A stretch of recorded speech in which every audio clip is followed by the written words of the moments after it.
아름다운 성경방송 시청자 여러분, 저는 구포 성림교회를 담임하고 있는 강병관 목사입니다. 오늘 시간 아름다운 성경방송을 시청하시는 여러분들, 시간이 남고 남아서 이 시간을 시청하시는 것이 안줄납니다. 생명의 시간이요, 귀중한 시간이요, 꼭 하나님께 기억된 바 되시는 시간 되기를 소망합니다. 오늘 저는 시편 136편 1절에서 4절까지의 말씀을 본문으로 여호와께 감사하라 라는 절의 말씀으로 짧게나마 은혜를 나누고자 합니다. 하나님의 구속의 역사를 찬양하는 시편 136편은 이스라엘 역사 전 시대에 걸친 민족 신앙의 고백이 힘차고 생생하게 나타나 있습니다. 그리고 하나님께 감사하라 라는 명령으로 시작이 됩니다. 그리고 각 절마다 우리가 여호와께 감사해야 할 이유와 근거들을 제시하고 그 인자하심이 영원함이로다 라는 후렴으로 하나님의 변함없는 사랑을 전하고 있습니다.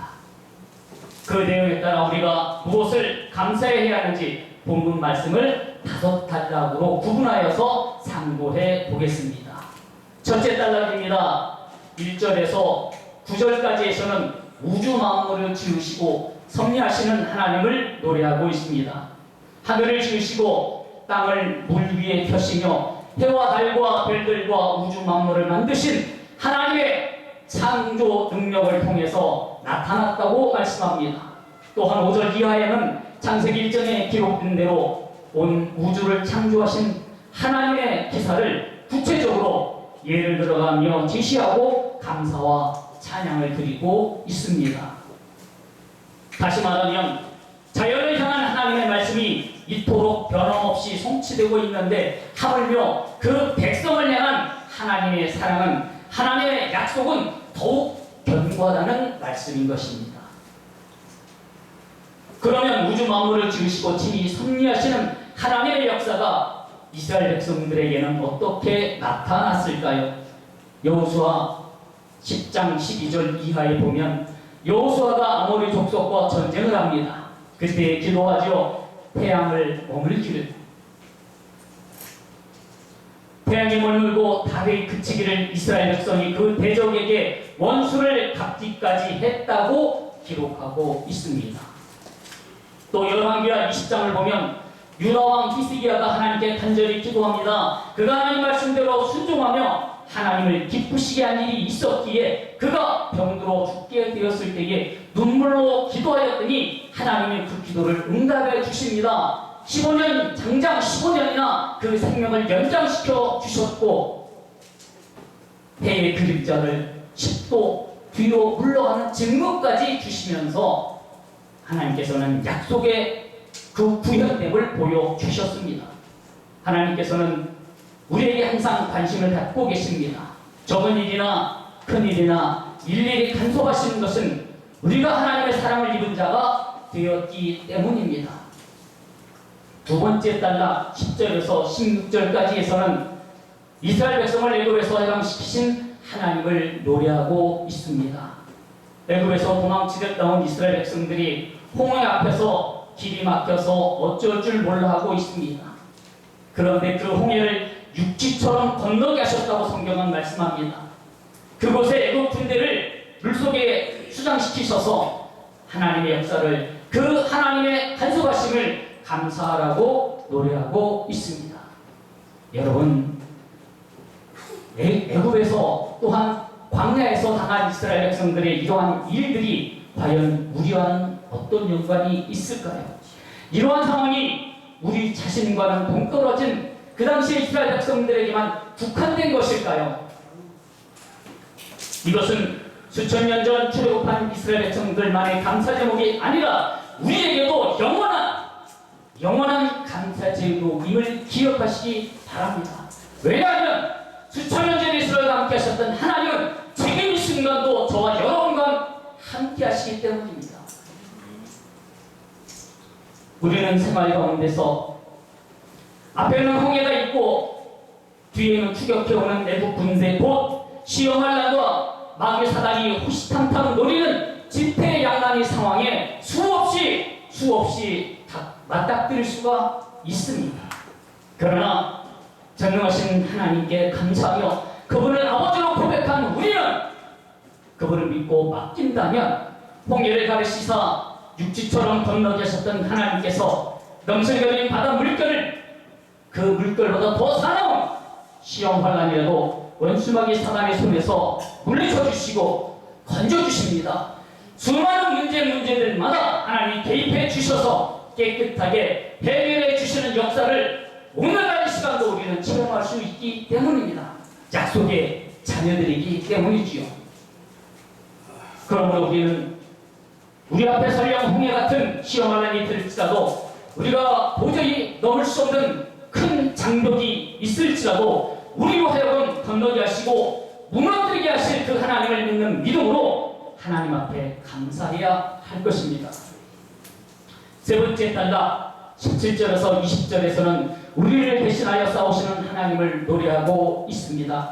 이스라엘 백성들이 가나안으로 가는 길목에서 만난 적들을 어떻게 물리쳐내는가를 말씀하시면서 하나님께서 친히 그 모든 전쟁에 개입하셨음을 말씀하십니다. 결론적으로는 싸워 이기게 하셨음을 성경은 말씀하고 있는 것입니다. 민수기 21장에 보면 하나님께서는 이스라엘 백성들의 길을 가로막는 아모리 족속을 아예 멸족시키셨습니다. 또한 요단 동편에 있는 60개의 성읍을 통치하던 바사왕 옥도 이스라엘을 대하여 싸우려는 그도요 멸종하고 그 땅을 이스라엘 백성의 분기수로 주셨다고 성경은 기록하고 있습니다.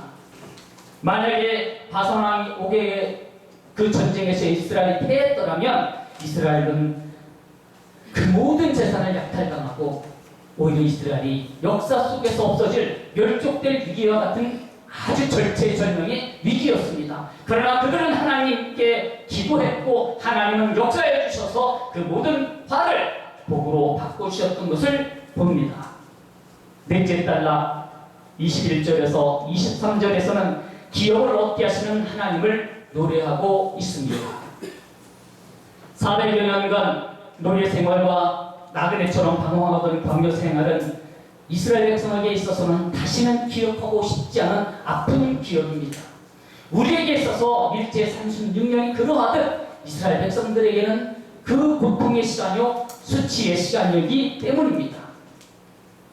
이렇게 자기 소유 없이 떠들며 고생한 이스라엘 백성들이 가나안 땅에 들어갔습니다. 이제는 자기 소유의 땅을 가질 수 있게 되었으니 얼마나 기쁘고 감사한 일이겠습니까? 더더구나 여러 가지 수많은 환란 속에서도 멸족당하지 아니하고 배가 끊어지지 아니하고 그 기억이 이어지게 하셨으니 이어지게 되었으니 또한 감사한 일인 것입니다. 마지막으로 24절과 25절에서는 우리를 대적에게서 건지시는 하나님을 노래하고 있습니다. 우리의 대적이 누구입니까? 사단 마귀를 말합니다. 우리 대적 사단 마귀는 사람을 통해서 합니다. 그러나 하나님께서는 우리로 하여금 어떠한 방법으로든지 이기게 하신다는 약속이 있기 때문입니다. 하나님께서는 다윗을 큰 임금으로 세우기 위해 연단을 하십니다. 그때 다윗은 기쁨으로 그 모든 연단을 받았고 그 연단 후에는 더 큰 그릇이 되어져서 오늘날 후세에 이르기까지 성군으로 위대한 왕으로 추앙받는 자리까지 이를 수 있게 되었다는 사실이지요. 우리가 이렇게 하나님의 은혜로 모든 것을 감당하고 이기게 되어지면 비온 다음 땅이 붓듯이 우리의 믿음은 더욱더 반석 위에 견고히 설 수 있게 되는 것입니다. 결론을 내렸습니다. 모든 자식을 한나라에 잃고 모든 재산을 순식간에 잃어버린 욥이 있습니다. 그 욥은 고백합니다. 주신 자도 하나님이시니 취하신 이도 하나님이시다라고요. 여러분, 훌륭한 정말 칭찬받을 만한 믿음의 고백처럼 들리지만 실상 이 고백은 함정이 있습니다. 욥이 하나님께 대한 원망 가득한 고백이었다는 우회적인 원망을 담고 있다는 사실이죠. 왜요? 왜 그럴까요? 하나님은 결코 복 주시는 분이지 복 주시고 다시 뺏어가는 분이 없습니다. 창세기로부터 계시록까지 상고해 보십시오. 하나님 복만 주셨지 그 복을 다시 가져가지는 않았습니다. 에이, 아닌 것 같은데요. 여러 사례 들으며 떠오를 것입니다. 그러나 자세히 정말 성경을 자세히 참고해 보십시오. 욥은 혹독한 연단을 통해서 그것을 깨닫습니다. 하나님이 복 주시는 분이지 주시고 다시 가져가시는 분은 아니라는 얘기죠. 어디서 할 수 있을까? 욥의 결론 부분에 보게 되었지만 연단받은 후에 욥은 이렇게 고백합니다. 내가 전에는 하나님을 들어서 알았었더니 이제는 내 눈앞에서 뵙니다. 다시 말하면 욥은 이방인이었습니다. 이스라엘 백성들이 애굽에서 출애굽하여 광야에 들어간 모든 역사를 그들은 구점을 통해서 들어서 압니다. 그래서 하나님이 어떻게 애굽에 징계하셨고 이스라엘 백성을 어떻게 징계하셨다는 두려운 하나님을 그들은 알고 있는 것이죠. 그래서 하나님이 주셨다도 다시 저주도 주시고 복 주신 거 다시 뺏어가신다라고 하나님에 대해서 잘못 이해를 하였다는 것이죠. 그러나 그가 연단받고 난 후에는 내가 이제 직접 하나님을 뵙니다. 뵀으니 직접 만났으니 이제 하나님을 바로 깨달았다는 얘기가 되는 것이죠. 이방인이었던 욥은 하나님 이스라엘 백성과 하셨던 그 모든 일들을 통하여서 하나님을 깨닫게 되어졌던 것이죠. 욥이 하나님을 신실하게 믿었기에 하나님은 그 신실함을 귀히 여기셨고 연단을 통하여서 정금과 같이 나왔고 그 결과 이전 아들 딸보다 더 준수한 아들 딸을 주셨고 갑절의 제물로 갚아주셨다는 사실입니다. 예수님이 40일 금식하신 후에 마귀에게 이끌려 광야에서 시험을 받으셨지 하나님이 하셨던 것은 아니란 사실이지요. 그러므로 우리는 언제나 복 주시는 하나님을 믿는 믿음으로 나가야 됩니다.